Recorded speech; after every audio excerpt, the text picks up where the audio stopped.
Página de abertura.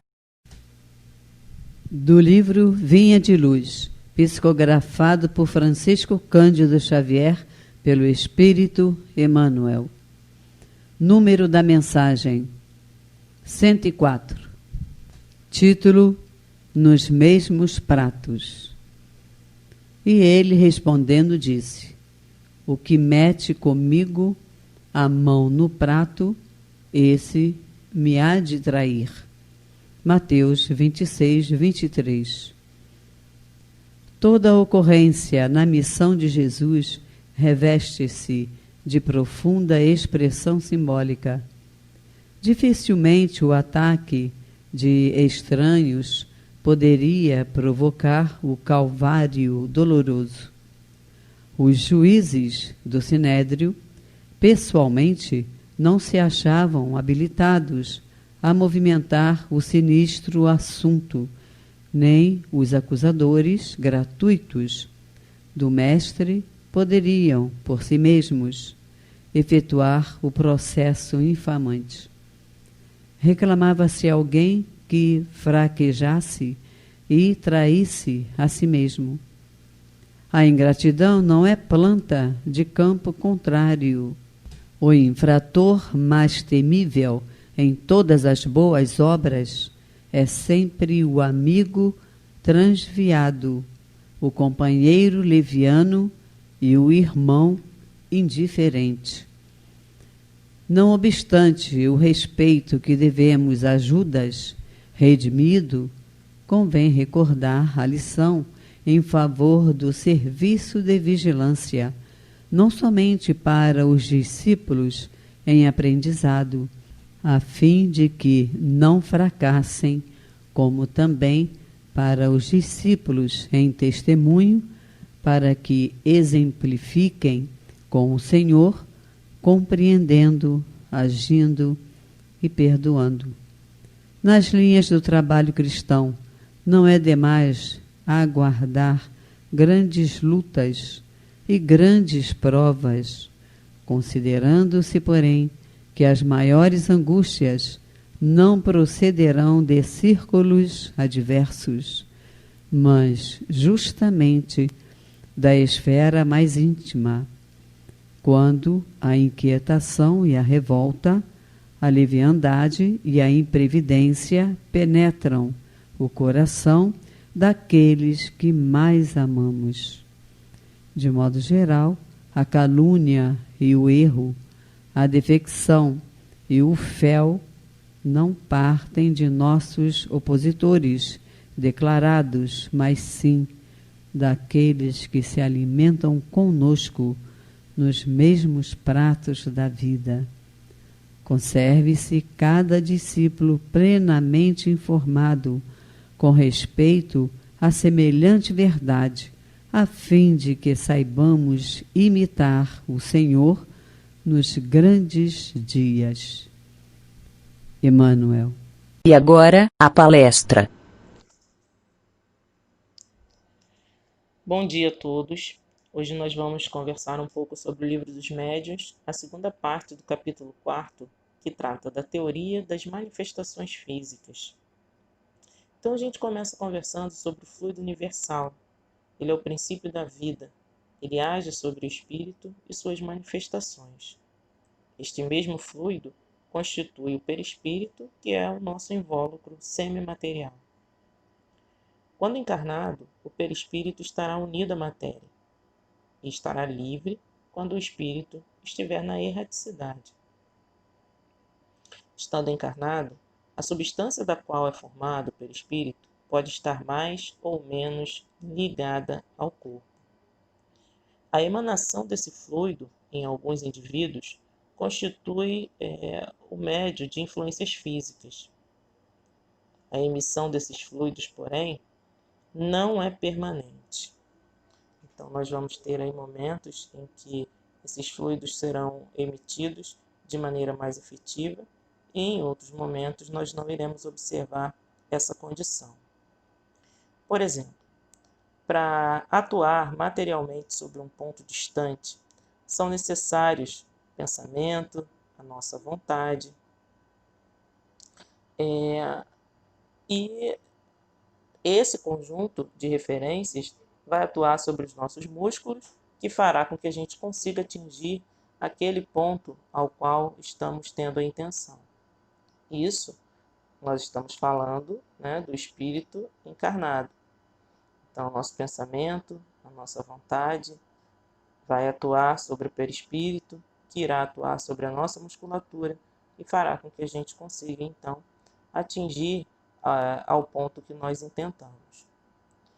Sendo espíritos desencarnados, eles terão obrigatoriamente que utilizar o fluido, né, para que essa situação seja possível, para que eles consigam se tornar objeto, né, sobre o que se quer atingir.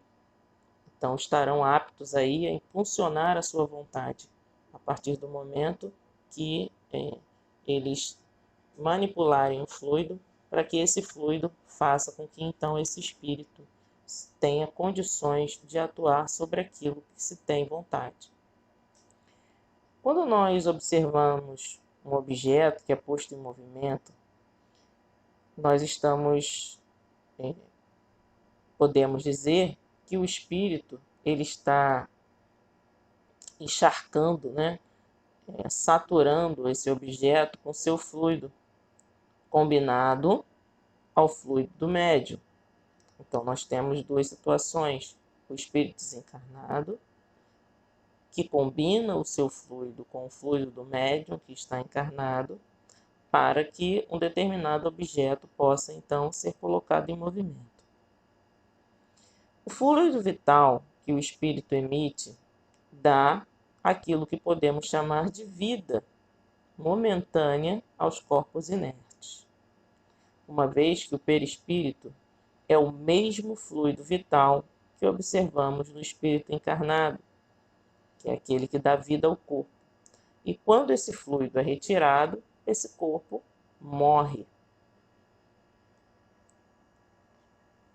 Existem muitas pessoas que ainda contestam, por exemplo, o que conhecemos como fenômenos das mesas girantes.